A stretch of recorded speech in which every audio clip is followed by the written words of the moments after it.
point where I felt so far from God, and now this was my new life. This was the place that I was going to drown and keep this stuff down and keep it from coming up anymore. I didn't have to think about it anymore. I didn't have to think about all the stuff that was haunting me. But that wasn't enough, because there was still pain in there. And now, in addition to the pain of everything I carried, I had this big God-shaped hole in my life.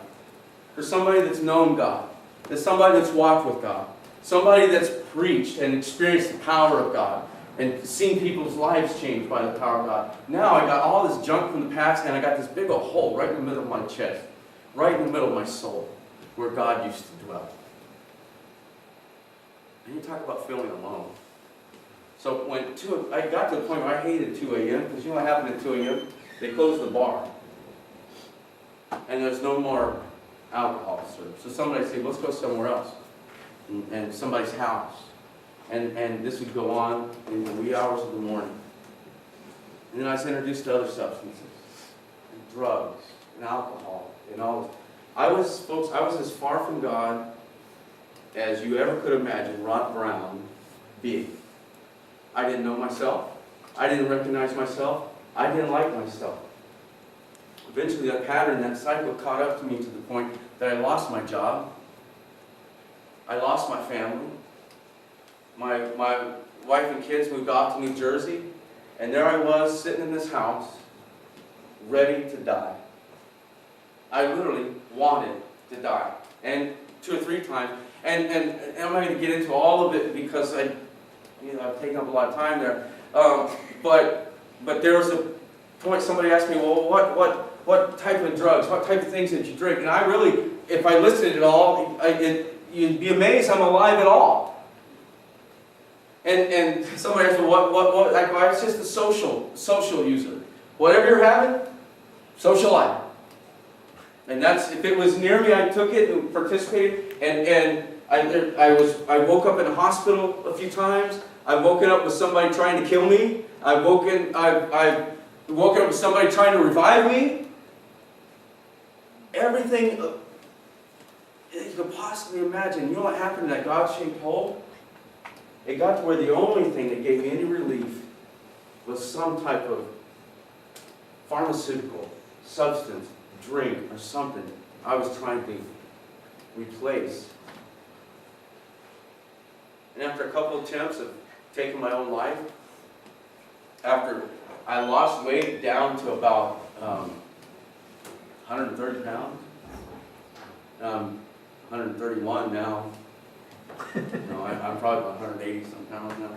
And in the middle of all that, folks, in the middle of all that, my mom, who is everything that Wilburn says she is, prayed and prayed and prayed and prayed for her son.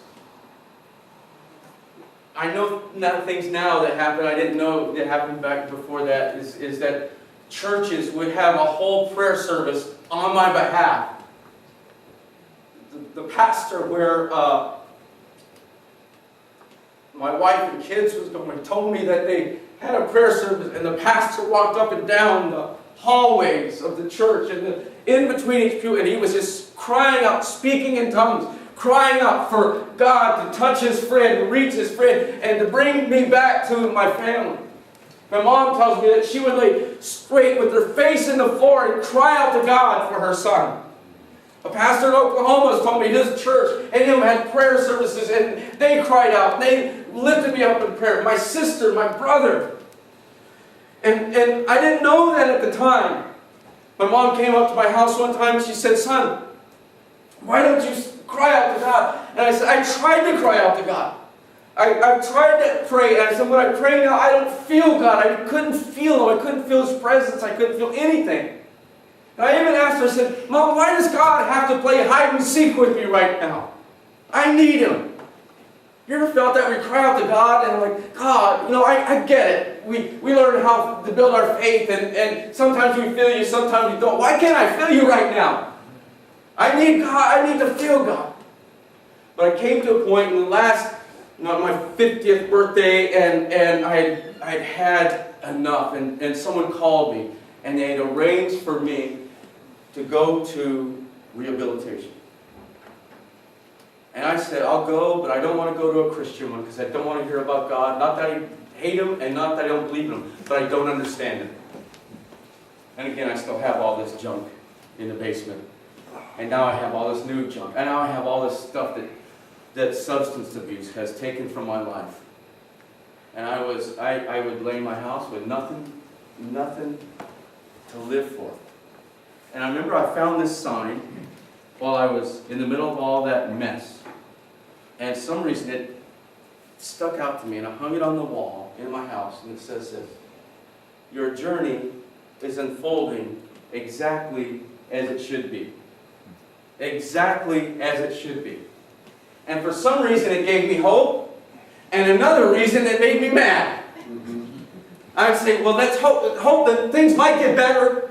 And at the same time, I'd say, God, I'm laying here, my life is wrecked, my life is ruined, my life is a mess. How can this possibly be?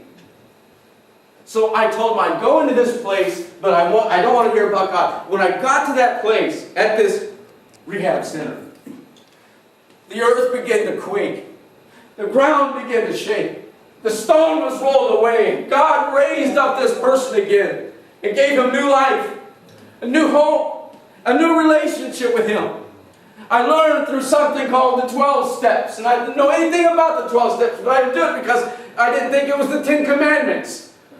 And somebody said in this 12 steps, he says, could you say this? That you believe that you're powerless over your addiction and your life has become unmanageable. I'm like, well, look at me. I'm a disaster. Yeah, I can believe that. Well, if you believe you're powerless, then can you say this? We came to believe that a power greater than ourselves can restore our lives to sanity. And I said, I certainly hope so. Yeah, I believe that.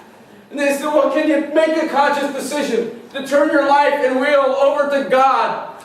And I said, absolutely. And God found me there. And through something as unlikely as that, God brought me full circle. And when I came there, God worked something in me that I could not understand and I could not comprehend. I couldn't explain how it happened. But in the middle of that, God, one day, I'm walking out in the middle of the day, I looked up to the sky, and I had an overwhelming sense from God, of God telling me, you came here to just get wiped clean from this destructive addiction. But I brought you here to deal with what's in the basement. I brought you here to deal with what happened when you're 10 years old. I brought you here to show you that I care about not just what's happening now, but I knew you before you were in your mother's womb. I loved you your entire life. And God began to do something in me to give me an understanding of the love of God that in 30 years of preaching I never knew. The power of God that in a lifetime of being around church I never knew. And now what I have is something that is joy unspeakable and full of glory. Oh yeah. I wake up every day so full of the joy of the Lord that sometimes I tell my wife I can't contain it, I need to do something with it. I mean, back in the days when people get loaded on something, they get so high, they got to find something bad to do with it. And now I'm so full of Jesus, I got to find something good to do with it. So I got to tell people about it. And in the middle of all that, this came to life to me. That God was saying, see, I know that all things work together for the good to them that love the Lord, to them we're called according to His purpose. And we think about that, we think, well, God can use even the good things that happen to us, and God can use the bad things that happen to us, and He brings it all about to His glory. But you know what I found out? God can use not just the bad things that happen to me at the hands of other people, but God used even the bad things I did to myself to bring about a change in my life and to show me that He can still use me in a way that I could never be used before. So what happened? I want to tell you today how it was, but now I want to tell you what happened. And now I want to tell you how it is. I hope you reach that. Yeah, we're good. We're good. Here's what happened when I got there. I'm going to read to you my prayer. I found this in January. It was in a journal I wrote. And I wrote this to myself because I didn't want to come back at some point and not realize how bad rock bottom had reached. And I reached rock bottom. But I wrote when I got into this rehab center, I said, this is the where, the when, and why I want to mark this moment as my rock bottom. Not because I feel the worst I've ever felt. I've had darker moments. My half-hearted attempt at suicide comes to mind a couple of years ago. No, this is rock bottom for me because I had to screw up my life in every way possible to get here. And this is as low as I want to go. I want the bleeding to stop here. Let the deterioration stop. The descent into darkness. The retreat into solitude. The loss of sanity, wisdom, friends, relationships. The harm to myself and others, such as my own children. Let it end here. Dear God, please allow this milestone to be the bottom of my falling and the place where I feel the cold, hard smack of the rock I land on. And with the end of this era of addiction and loss being marked by my landing here in this place, let the bounce off the ground, however painful it may be, mark the beginning of the period of restoration, recovery, and renewal. I place myself in your hands, O God. Do what you will with me. You are not merely my higher power, and I can meet anyone at this point who would be a higher power than me. But you're more than a higher power, more than my higher power. You, O Lord, are the Lord Most High, Lord of Lords, King of Kings, the Ancient of Days. I place myself in your hands, and in your hands alone. I've made a ruin of my life and wasted the days you've given me. I've neglected the children you've placed in my hands. I've turned my heart toward idols that give false hope, fake temporal feelings of joy based on nothing of value. They're nothing more than chemical illusions that could allow me to feel the dream of happiness without the substance of joy that only comes from you. I turn from them, their deceptions, their trickery, and all they've stolen from me and my family. I have been humbled by your mighty hand, my pride wiped away, my foolishness and sin before me. I turn to you, O Jesus, the Lord Most High, the only one given all power both in heaven and on earth, just as I am, O Lord, without one plea, but that thy blood was shed for me, to rid my sin and set me free. O Lamb of God, I come to thee. Please, I pray thee, take me as I am, broken, weary, worn, tired, and sad. Take me in my broken state, ashamed of who I've become and what I've done, without anything to offer you, God, but my surrender. I said, I resign the position of control to you, O God. Show the world what you can do in me. I'm yours. I'll be the canvas. You be the master artist. Now, Lord, finish what you started in me and pardon and forgive my interruption. I don't even remember writing that until I read it later. But I will say this, that every single thing I prayed in that prayer I wrote in that broken state, God has answered in abundance. While I was there in that recovery center, by the way, revival broke out. I don't want to tell everyone I used to be a pastor. It's kind of embarrassing. You know, I'm writing a book about this story, and my wife wants me to title it, Pastor, Pusher, Prodigal. I think this is embarrassing. You know, this is not a story it's easy for me to tell, to be honest. I fear when I come before a crowd and tell them everything that happened, I tell the Lord God, I said, I fear what this might do to somebody else's faith. I don't want to cause someone to stumble. I don't want to shock anyone. But I owe it to God who saved my life to tell this story exactly as it is. Exactly as it is. While I was there in this process of finding this group of men, 50 of them, all there. The great thing is they come desperate, like I was. And God said to me in the middle of that, you know, look around you. Look at this field. It's white, ready for harvest. I've sent you here. I felt like Jonah must have felt when he was vomited up at the shores of Nineveh. And in the middle of that, I went to a, they brought me to this place of therapy called equine therapy. Anybody heard of equine therapy? Meaning. And so I said, what's equine therapy? So they said it's therapy with horses. And I had like a week left, and I was ready to go home anyway, and I thought, okay, I'll go to anything to pass the time. You know, so when I go to this thing, I said, all right, bring on the horses. I'll talk to them. They must, you know, would the horse have a hard childhood or something? You know, they said, no, dummy, it's for you. The horses are there to help you. And I know it's therapeutic to work with animals and stuff like that. And I like horses, so I thought, okay. But I thought when we got up there, we would ride the horses. But there's no, you're not going to ride the horses. You're going to interact with the horses. And these therapists are like, they own this horse ranch, and they know everything about horses. They know their body language. They know, you know, a horse when it raises its head a certain way. All the different things a horse might do is communicating something about what the horse feels or is sensing. They say horses are highly sensory animals, and because of a prey animal, not a predator, they can sense things.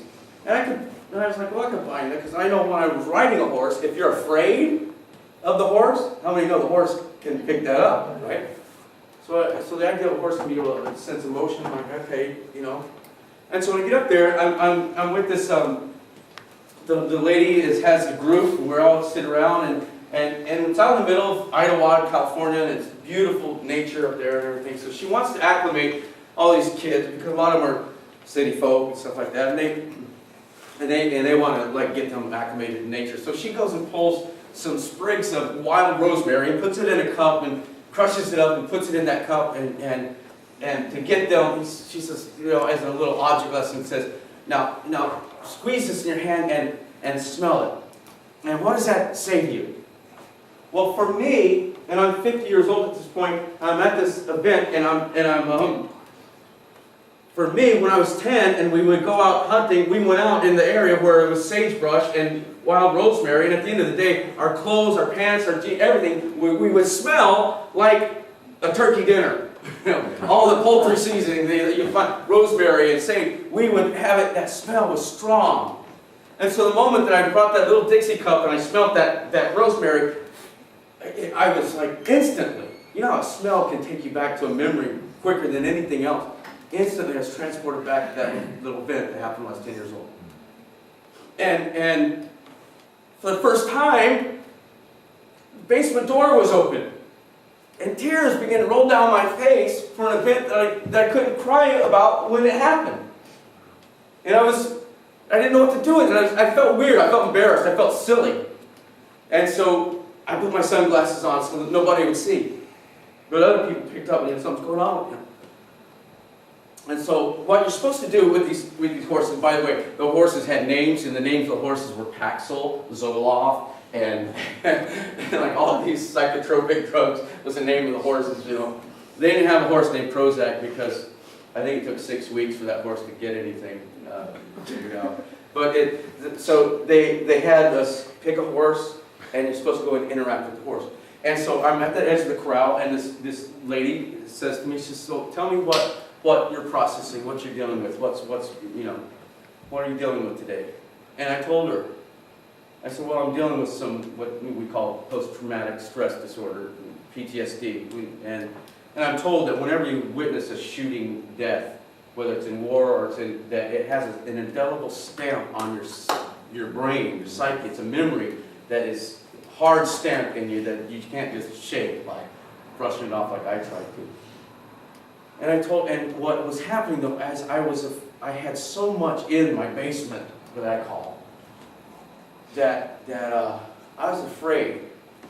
Think of it like a life full of tears that's never cried, and you got this big old dam that you built out of stone and pebble. And I imagine like those little cartoons where they pull a pebble out of the dam and the water comes out and then the whole thing breaks. And so if I started to cry, I would be afraid that if I start to cry, it's all going to come out at once and I'm going to be embarrassed. And so I told the lady, I said, well, I thought I'm going to try to tell her in a calm way without being moved to tears. And I told her, well, something happened when I was a kid, when I was 10. And the moment I started to the thought of it, this thing welled up in me. And I could feel it about to come out. And I got choked up and I couldn't talk, tears, and I'm apologizing to her. She says, it's okay, it's okay. And she goes, just breathe. You know, she'd help me breathe and calm down. She says, what do you think's happening right here? She said, what are you feeling right now? And what are you trying to do when you push this down? I said, and the first time I said this, the first time in my life, I said, you know what it is? I'm trying, and when I said it, everything came clear. I'm trying to protect a 10-year-old boy. I've carried him with me my entire life. I'm trying to protect a 10-year-old boy, his emotions, his trauma, and that arrested development. I in some areas of my life, I think emotionally, stopped developing at 10 years old. And so I told her, I don't know what, she said, well, let's just pretend. Pretend that boy is right there, and you're right here. What would you do if you could see him, that 10-year-old version of you? What would you do? I said, I would put my arms around him, and I would hug him, and I'd tell him everything's going to be okay. Everything's going to be okay. And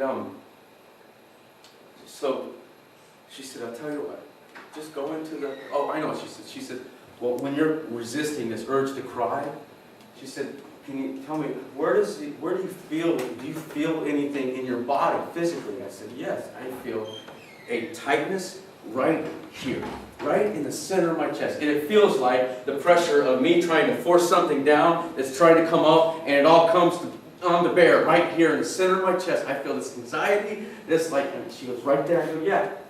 She goes, well, just come on, just take whatever you're feeling, take it inside, and interact with the horse. And you're supposed to interact with the horse. They watch and observe, and then tell you what they think the horse is picking up from you. Now, I'm saying all this, and when it happened, I thought, this is crazy, and someday I'm going to be telling a church about this, and they're going to look at me like, Pastor, we need to pray for him. You know, but I'm telling you, as sure as I'm here, this is what God did that day. So I go inside this corral, and the horse is looking on the outside of the corral, and I'm looking at the horses behind. I'm like, great. If not everything else I've been through, I need to be dissed by a horse. And I got the horse, you know, I'm looking at the horse's backside. And I stood there for a while until I just felt silly. I'm like, this is great. But all of a sudden, the horse turned around, walks over to me really slowly, walks right up to me, comes up to right there, and she lowers her head and puts it right in the center of my chest. Right in that spot. Walks right up to me and lays her head in the center of my chest. And I felt the presence of God, that God was using this creature of His to communicate to this creature of His that He wants to take that stuff and have me give it to Him. I would reach over to pet her, she'd lift her head, and she'd put her head right back down the center of my chest. I'd reach over her head, she would let me pet her, she'd put her head right down the center of my chest. The therapist came in, she says, did you see that? I go, yeah, I saw that. She goes, did you say anything to the horse? I'm like, I didn't say anything to the horse. What am I going to say to the horse?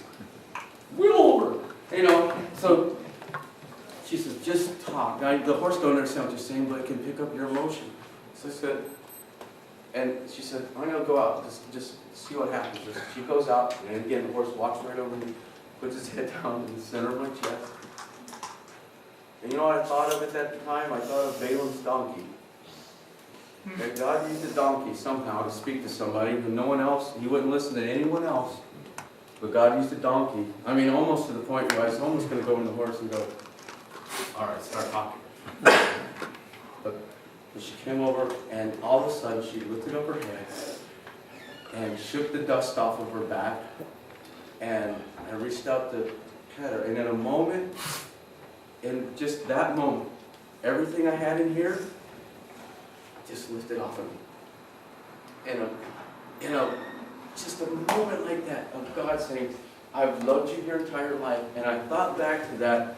I thought back to that time when I told my mom, how come, Mom, when I wanted to feel God, I couldn't feel God? How come in the worst times I couldn't see God or feel God? How come He's absent during those times? And you know what I thought of? That poem, Footprints in the Sand.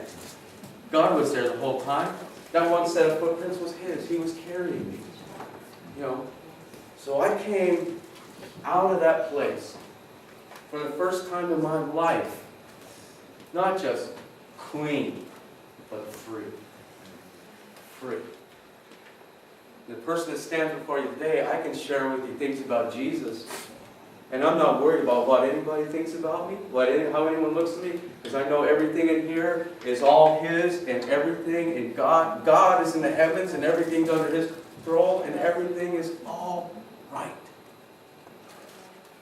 God told me that day that I want you to take this story of what I've done in your life, and I want you to go tell it to other people so that they can, God wants me to give them what He's given me.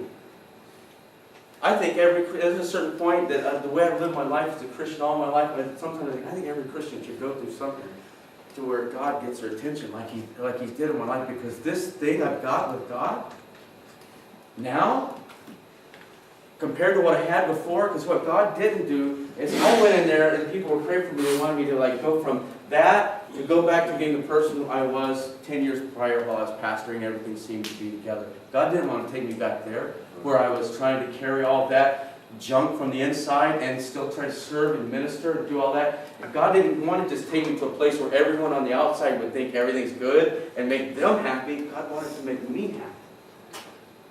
He was that interested in my life.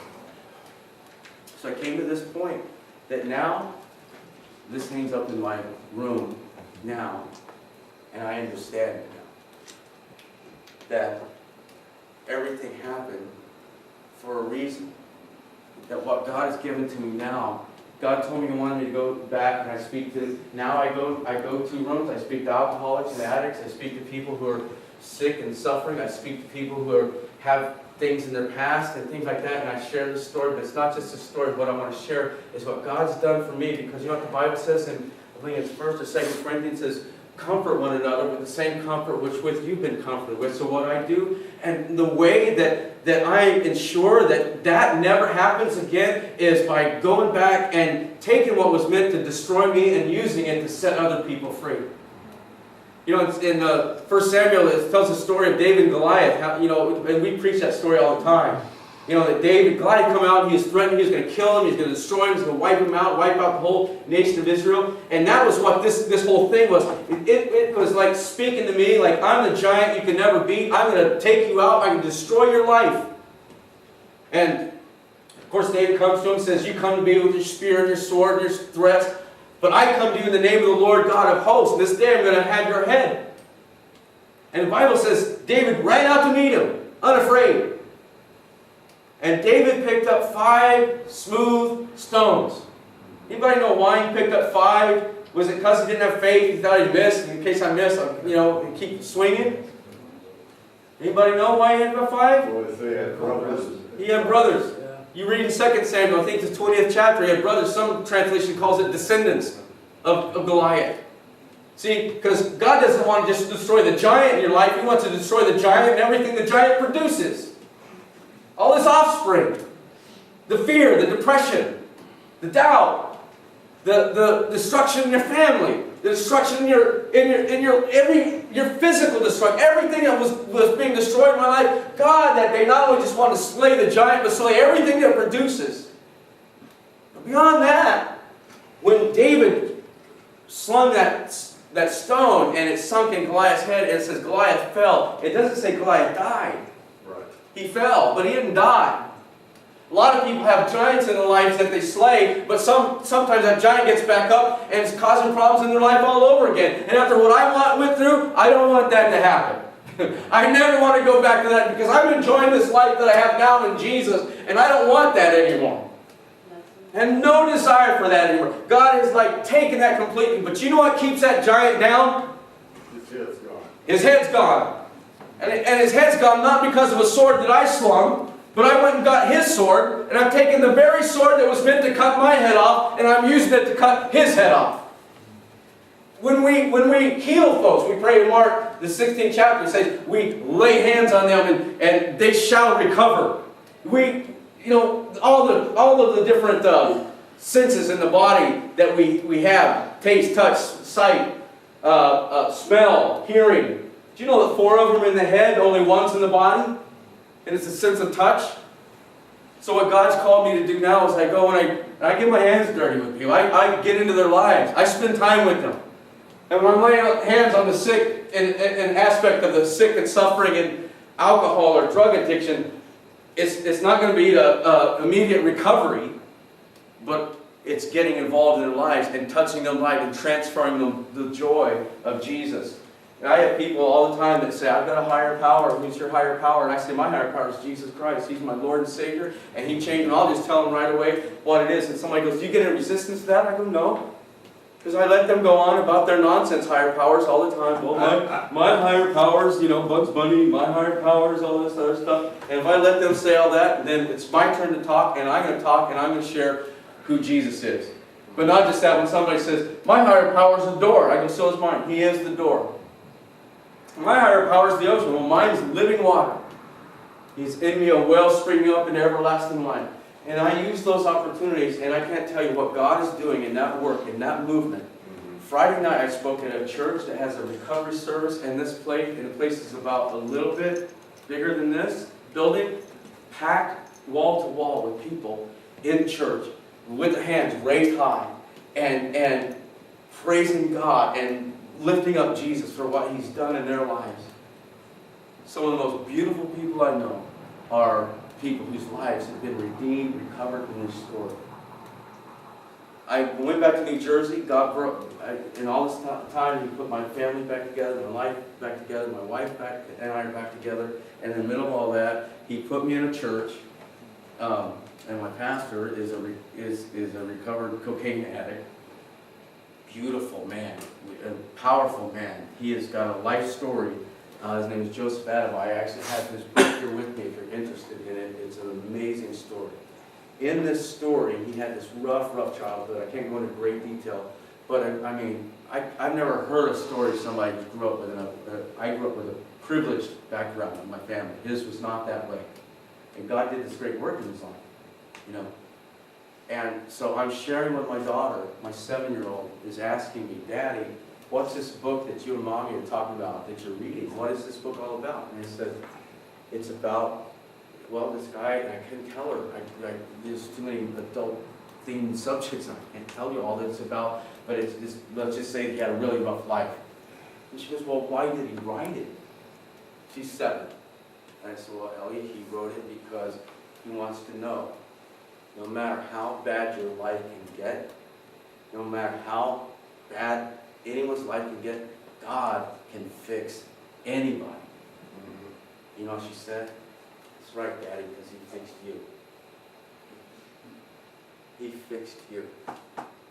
And see, the toughest part of me sharing this story is because I come in most places I work in now, and people that help now, they have stories like Pastor Adavai's story of a rough childhood. They were come from the streets, and that led them to addictive behavior, and then their life was a mess, and God's saved them. My story is different. In business, I was successful. In ministry, I was successful. And my story is opposite. Mine is the most least likely. I had the hardest time trying to figure out who wants to hear this story of mine. This is a story of good gone bad. And so my story goes like this. No matter who you are, how successful you are, how great your life is, a few wrong choices and drugs, the enemy can take anyone down. Anyone can be affected by this.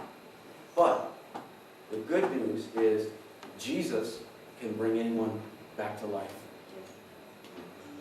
This story that we read in the beginning, in these dead, at the resurrection, these dead came back to life and were walking around town. Can you imagine what that was like? I always wondered who it was, and how they knew who they were. They didn't have photographs of them, Noah coming back, or what Old Testament saint it was. But you know what? I look at that because in the life I was living, there was collateral damage all around me. I call it collateral death. And I see it happen all the time, collateral death. Because of one person's fall, it causes damage all around you. But you know what's happened now? Well, what happened when Jesus rose from the dead, there was collateral life. The graves opened up, and the dead came to life. And what God has called the church to do, and what God has called me to do now, that God has raised given me my life back, now He's called us to give collateral life. And what's happening to me is people are coming alive all around me, that I could pour that life that Jesus put into me and pour that life out to them. Just like Paul and Silas, when they raised their hands and praised God and they were set free, collateral freedom happened in that jail. Other people's chains fell off, other doors were open, and other prisoners were freed because of their life that's happening in them. And that's what God wants to do in us. You know. So my message today, folks, is I have got there's times that the joy that God puts in me now is overwhelming. Overwhelming. And I can speak from a place of freedom in Him that I believe God intends for every single believer. He's not meant for us to struggle in our walk with Christ and not have that abundant life that He's offered for us. Can we stand this morning?